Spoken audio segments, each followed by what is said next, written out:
Bonjour mesdames, messieurs. Je suis heureux d'accueillir aujourd'hui à Paris le Premier ministre arménien par intérim, M. Nikol Pachinian. Cher Nikol, nous avons beaucoup travaillé ensemble ces dernières années depuis votre engagement pour la démocratie et la lutte contre la corruption dans votre pays, puis votre accession aux responsabilités. Et je me souviens en particulier, évidemment, du sommet de francophonie, de mon voyage à Erevan et de vos multiples déplacements ici, comme de nos discussions nombreuses. Cette visite de travail intervient à un moment important pour l'Arménie, qui est confrontée à une grave crise qui menace sa sécurité. Plus de 6 mois après la déclaration de cessez-le-feu du 9 novembre qui a mis fin à une guerre très dure dans le Haut-Karabakh, nous allons faire avec M. Pachinian un bilan de la situation. Si le cessez-le-feu est globalement respecté au Haut-Karabakh, beaucoup reste à faire et la France est prête à poursuivre son soutien au profit des populations. Je pense à la nécessaire libération de tous les prisonniers, qu'il s'agisse des prisonniers de guerre comme des autres détenus, à la levée des restrictions d'accès aux organisations internationales humanitaires et aux graves problèmes des zones minées. Je veux aussi mentionner la question très importante de la protection du patrimoine du Haut-Karabakh et de ses alentours, qu'il s'agisse du patrimoine chrétien ou musulman, qui doit impérativement être préservé. Et en tant que coprésident du groupe de Minsk, aux côtés des États-Unis et de la Russie, il est du devoir de la France de tout mettre en œuvre pour obtenir la désescalade et le rétablissement du dialogue, y compris direct, entre les parties. Je voudrais revenir également sur les récentes violences à la frontière internationale entre l'Arménie et l'Azerbaïdjan. Comme j'ai eu l'occasion de le dire à M. Pachinian et publiquement dès le 13 mai, la délimitation de la frontière entre les deux pays doit se faire exclusivement dans le cadre d'une négociation et hors de tout fait accompli sur le terrain, et encore moins par l'usage de la force. Les troupes azerbaïdjanaises doivent quitter le territoire souverain de l'Arménie. J'appelle donc clairement les parties à revenir à leur position du 11 mai. La France est prête à faciliter les discussions, et cela fait naturellement partie des sujets que nous allons discuter ensemble. Dans le contexte difficile auquel est confrontée l'Arménie, la France a été présente à ses côtés, comme toujours. D'abord sur le plan humanitaire. Nos établissements hospitaliers ont fait preuve d'une solidarité sans égale en choisissant de nouer des partenariats avec plusieurs hôpitaux arméniens où les besoins sont importants. Nous avons également alloué une contribution exceptionnelle au Comité international de la Croix-Rouge qui assure un lien entre les détenus arméniens en Azerbaïdjan et leurs familles et poursuit la recherche des soldats disparus. Nous allons enfin évoquer avec M. Pachinian notre coopération économique. Des pistes de coopération ont été identifiées dans plusieurs secteurs avec l'objectif d'accompagner l'Arménie dans le développement de ses infrastructures tout en veillant au respect de nos engagements en matière de lutte contre le réchauffement climatique, ce qui est une priorité pour nos deux pays. Voilà pourquoi c'est avec beaucoup de plaisir que j'accueille aujourd'hui Monsieur le Premier ministre par intérim, cher Nikol. Nous sommes solidaires de l'Arménie et nous le resterons. Et en ces temps d'épreuve, la France est déterminée à ce que la paix revienne enfin dans la région.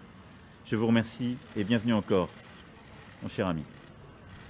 Շնորհակալ եմ մեծարգո պարոն նախագահ, սիրելի Էմանուել, նախ թույլ տվեք շնորհակալություն հայտնել հրավերի համար եւ այսօր ինչպես նշեցիք, շատ լայն օրակարգ ունենք քննարկելու։ Ես ուզում եմ նախ ընդգծել, որ Ֆրանսիայի նախագահը դեռ վաղուց ունի այդ նախատեսված Հայաստանի Հանրապետություն, որը նախորդ տարի կոവിഡ്ի պատճառով տեղի չունեցավ եւ ես հույս ունեմ, որ մենք միասին կոവിഡ്ի եւ մյուս ճգնաժամերը կհաղթահարենք եւ սիրով սպասում եմ աշնանը սպասում ենք Երևանում ձեզ, պարոն նախագահ,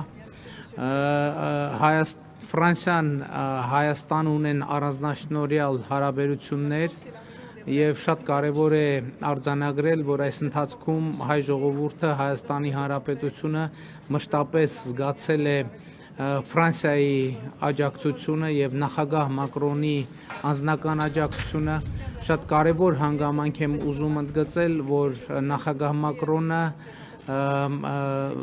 մեր տարածաշրջանում ճգնաժամի մեկնարկի առաջին օրից խոսել է ճշմարտության լեզվով եւ այդ ձայնը լսելի է եղել ամբողջ աշխարհում եւ սա շատ կարեւոր է մեզ համար ուզում եմ ընդգծել որ Ֆրանսիան այդ եւ նախագահ Մակրոնը այդ հանձնառությունը շարունակում է եւ սա չափազանց կարեւոր է մեր տարածաշրջանի ճգնաժամային իրավիճակները հաղթահարելու առումով ուզում եմ ընդգծել որ կարեւորում ենք Ֆրանսիայի դերը որպես ԵԱՀԿ Մինսկի համանախագահող երկիր եւ չափազանց կարեւոր է համանախագահության գործունեությունը Լեռնային Ղարաբաղի հարցի կարգավորման եւ տարածաշրջանային ճգնաժամերի կարգավորման երկարատև խաղաղություն եւ կայունություն հաստատելու գործում շատ ուրախ եմ որ պատերազմի ավարտից հետո արդեն համանախագահները 3 հայտարարություն են արել որով ըստ էության արձանագրում են իրենց պատրաստակամությունը փոխադարձաբար ներգրավելու եւ վերականգնելու Լեռնային Ղարաբաղի հարցի կարգավորման շուրջ բանակցությունները եւ իհարկե այսօր մենք կքննարկենք նաեւ այդ հնարավորությունները Ես ուզում եմ շնորհակալություն հայտնել Ֆրանսիային այս ընթացքում ցուցաբերած նաև մարդասիրական աջակցության համար, բայց մենք ընդգծում ենք Ֆրանսիայի տնտեսական ներգրավվածության կարևորությունը Հայաստանում կան բազմաթիվ ծրագրեր ենթակառուցվածքային էներգետիկ տնտեսական որոնցում Ֆրանսիայի ներգրավվածությունը մեզ համար չափազանց կարևոր է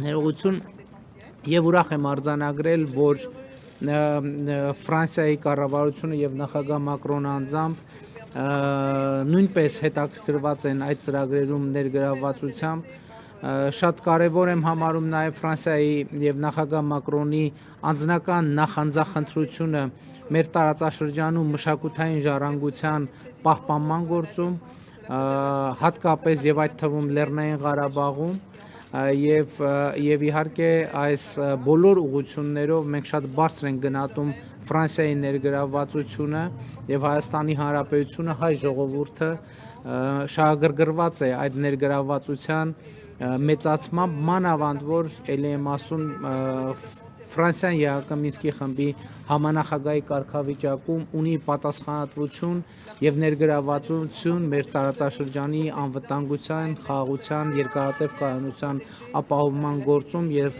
ուրախ եմ որ այդ շահագրգռվածությունը եւ հետաքրքրությունը պահպանվում է կրկին անգամ մեծարգո պարոն նախագահ Սիրելի Էմանուել շատ ուրախ եմ նաեւ անձնական առումով այսպիսի շփման հնարավորություն ունենալու համար եւ համոզված եմ որ այսօրվա մեր քննարկումները կծառայեն իշահ մեր երկրների բարեկամության եւ մեր տարածաշրջանի անվտանգության եւ կայունության եւ այդ գործում ձեր դերը իսկապես չափազանց կարեւոր է Merci, merci Nicole. Merci mesdames, messieurs.